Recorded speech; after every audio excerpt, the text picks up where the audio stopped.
We go live now to Mercy and Sharon Chayra for a look at this remarkable care unit.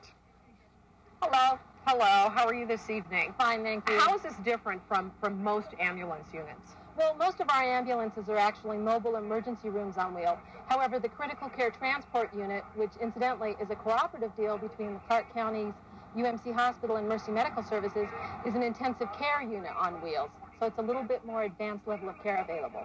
This has been a big week for you. Explain some of the things that have gone on now as we wrap up and move into the next week of things. Well, actually, Emergency Medical Services Week is a national celebration, and locally we celebrate it with all of the fire services, Mercy paramedics, area hospitals, and we've done everything from CPR classes to having blood pressure clinics to actually sending representatives to Washington, D.C. to speak to senators and congresspeople about EMS or emergency medical services.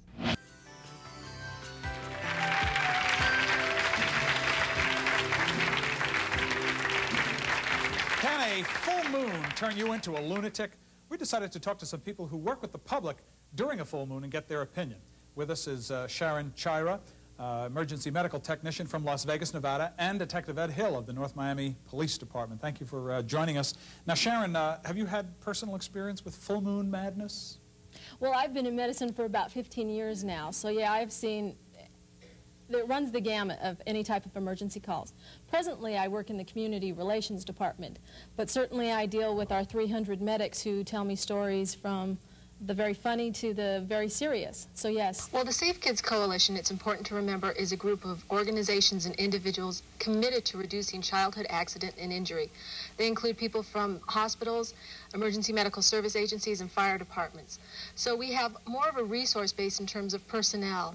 We're actually going door to door and handing out the flyers that we did very much like last year, just increasing the awareness of people and the propensity for drowning for children. We're also hosting a series of classes that not only familiarize the public with what happens during a drowning, but hopefully will work to avert that type of a tragedy so that nobody has to face it.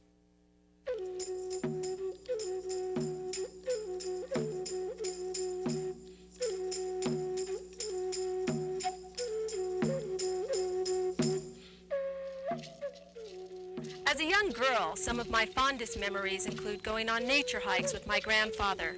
It was there in the desert that my grandfather taught me many Indian ways. One of the more important lessons he taught me, however, was respect for the land and the plants that lived on it. He told me that the plants were not only beautiful, they were full of medicine. And here in Nevada, the healing process oftentimes begins with a tree, a flower, or a bush.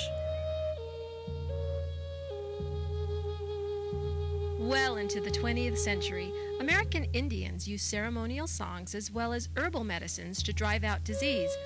The use of natural plant substances to treat illnesses has existed since prehistoric times and is used today by up to 80% of the world's population as a primary form of medicine.